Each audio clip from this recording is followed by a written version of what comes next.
नमस्कार मित्र, मी डॉक्टर निखिल. आज आपण जाणून घेणार आहोत डायबिटीज या आजाराबद्दल. भारतामध्ये डायबिटीज वेगाने वाढत आहे.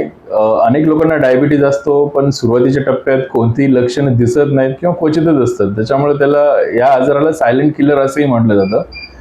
तर सर्वप्रथम आपण जाणून घेऊया डायबिटीज म्हणजे काय. डायबिटीज म्हणजे काय?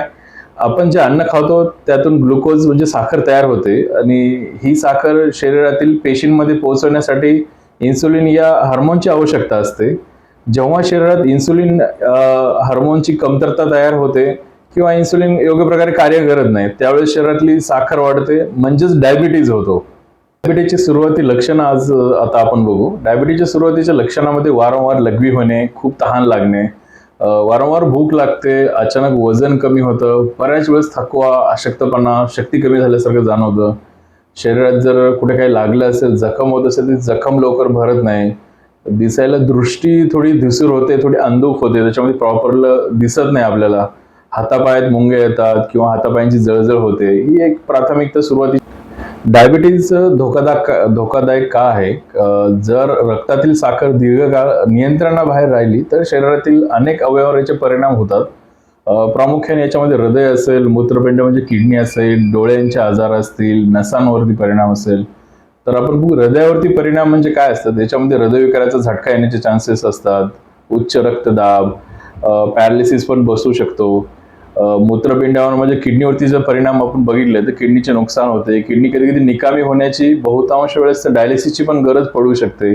डोळ्यांवरील परिणामांमध्ये डायबेटिक रेटिनोपॅथी असेल, दृष्टी कमी होणे, कॅटरॅक्ट किंवा अंधत्वाचा धोका याच्यात निर्माण होतो. आणि नसांवर पण याचे परिणाम होतात. त्याच्यात प्रामुख्याने हातपायाला सुन्न होणे, मुंग्या येणे, जळजळ होणे, बऱ्याच वेळेस संवेदना कमी होणे, हे मोस्ट ऑफ त्यांचे हृदय, किडनी, डोळा आणि नसांवरती ह्या 4 अवयवांवरती जास्तचे परिणाम होतात. तर आपण जाणून घेऊया डायबिटीज नियंत्रणासाठी त्याचे नॉर्मल व्हॅल्यूज, त्याची लक्ष कशी असायला पाहिजेत. उपाशीपोटी म्हणजेच फास्टिंग शुगरची जी लेवल मात्रा आहे शरीरातील, साखरेची लेवल ती 80 ते 120च्या जवळपास पाहिजे. आणि जेवल्यानंतर 2 तासांनी ज्यावेळेस चेक केली तर ती साधारण 180 पेक्षा कमी असायला हवी. आणि तिसरा ह्याच्यामध्ये एक रिपोर्ट असतो HbA1cचा रिपोर्ट, तो बहुतेक रुग्णांमध्ये 7% पेक्षा कमी असायला हवा, म्हणजे 7% पेक्षा कमी असते. HbA1c ही अशी एक टेस्ट आहे, शरीरातील मागच्या 3 महिन्यातलं साखरेचं जे प्रमाण आहे आपलं, ते त्याच्यामध्ये समजतं. ह्या 3 गोष्टी आहेत, म्हणजे जेवणाच्या आधीची जी साखर, जेवल्यानंतरची साखर आणि HbA1c, ह्या तिन्हीवरून डायबिटीजचे आपल्याला व्हॅल्यूज ठरतात आणि त्यानुसार पुढे उपचार वगैरे घ्यायला लागू शकतात. डायबिटीज नियंत्रणाचे 5 प्रमुख मुख्य आधारस्तंभ असतात जनरली. याच्यामध्ये पहिलं जे आहे ते योग्य आहार पाहिजे. तुमच्या ताटामध्ये साधारण 50% भाज्या हव्यात, 25% प्रथिनं पाहिजेत आणि 25% कार्बोहायड्रेट्स पाहिजेत.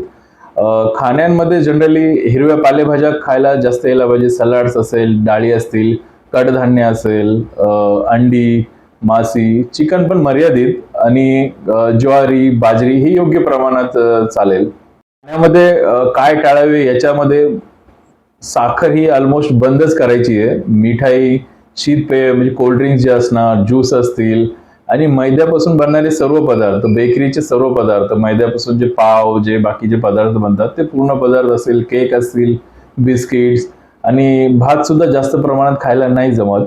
ह्या गोष्टी टाळल्या पाहिजे प्रामुख्याने. दुसरा मुख्य आधारस्तंभ जो आहे तो आपल्याला करायचो, नियमित व्यायाम करायला हवा. दररोज किमान सकाळी 30 ते 45 मिनिटं चालायला पाहिजे, सायकल चालवणे. बरेचसे योगासनं पण आहेत, योगासन, हलका व्यायाम. याचे फायदे असे होतात की रक्तातील साखर नियंत्रणात राहते, आणि याच्यामुळे बऱ्याच वेळ ओबेसिटी, जे वजन आहे ते वजन सुद्धा कंट्रोलमध्ये येतं. इन्सुलिन शरीरातलं जे कमी होतं ते अधिक प्रभावीपणे काम करायला लागतं. आणि तिसरं जे महत्वाचं आहे ते याच्यात आहे वजन नियंत्रण. साधारण 5 ते 10% वजन कमी केल्यास साखर नियंत्रण होण्यास मदत होते. याच्यामुळं बीपीचा जो त्रास असेल, रक्तदाब असेल, कोलेस्ट्रॉल असेल, हा सुद्धा कंट्रोल येऊ शकतो. आणि त्याच्याने हृदयविकाराचा सुद्धा अल्टिमेटली याच्यात धोका कमी होऊन जातो, जर वजन तुमचं कंट्रोलमध्ये आलं असेल तर. चौथं जे काळजी घ्यायचं ते आपल्याला ताणतणाव कमी करायला पाहिजे. ताणतणाव म्हणजे स्ट्रेस असेल, ताणतणाव जर वाढले तर शरीरातले हार्मोन्स तयार होतात, जे रक्तातील साखर वाढवू शकतात. तर स्ट्रेस जो फॅक्टर असेल ते स्ट्रेस घेऊन काही होणारच नाहीये, तर स्ट्रेस कमी करायला लागेल. उपायामध्ये याच्यात ध्यान असतील, योग असेल, दीर्घकाळ श्वसन करायला पाहिजे किंवा कुटुंबासोबत वेळ घालवणे, फॅमिलीसोबत थोडा वेळ करणे, याच्याने स्ट्रेस कमी होऊन जाणार. आणि पाचवा सर्वात महत्त्वाचा मुद्दा, याच्यात पुरेशी झोप पाहिजे. जनरली रोज प्रत्येकाला नियमितपणे 7 ते 8 तासांची झोपायची आवश्यकता आहे. कमी झोपेमुळे बऱ्याच वेळेस साखर वाढते, बीपी वाढला जातो, शरीरातील हृदयावरती लोड येऊन हृदयविकाराचे चान्सेस वाढतात. ह्या सगळ्या गोष्टी होऊ शकतात. तर हे आपल्याला 5 जे उपाय आहेत हे आपण व्यवस्थित करायला पाहिजेत. तर साखर बऱ्यापैकी कंट्रोल येऊ शकते आपली. आता बऱ्याच वेळेस आपण बघतो की डायबिटीज बद्दल ते बऱ्याच वेळेस समाजात समज आणि गैरसमज पण खूप जास्त आहेत. गैरसमजामध्ये असं आहे की मी तर गोड खात नाही, त्याच्यामुळे मला डायबिटीज होऊ शकत नाही. हे एकदम चुकीचं आहे. आणि दुसरं असं आहे की एकदा डायबिटीजची औषधं सुरू केली की ते आयुष्यभर घ्यायला लागतात.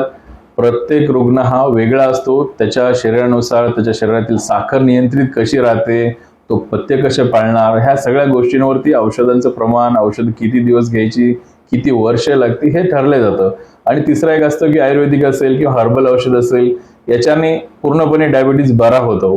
हे डायबिटीज बरा होतो याचं एक शत प्रमाणात आहे. याच्यामुळे 100% होईलच असं नाही, त्याच्या पण बऱ्याचशा गोष्टी आहेत, त्या गोष्टी पाळायला लागतात, त्यानुसार राहतात. आणि डायबिटीज बघा, डायबिटीज हा काही आयुष्य संपवणारा आजार नाहीये. योग्य आहार असेल, नियमित व्यायाम असेल, वजन नियंत्रित असेल, ताणतणाव कमी असेल, पुरेशी झोप येत असेल किंवा डॉक्टर सल्ल्याने जर तुम्ही औषधं घेतली, योग्य पथ्य पाळले आणि थोडं लाईफस्टाईल्समध्ये खाण्यापिण्यामध्ये जर थोडे चेंजेस करत गेलात, तर नक्कीच डायबिटीज हा संपणारा आजार आहे. यांनी माणूस संपणार नाहीये.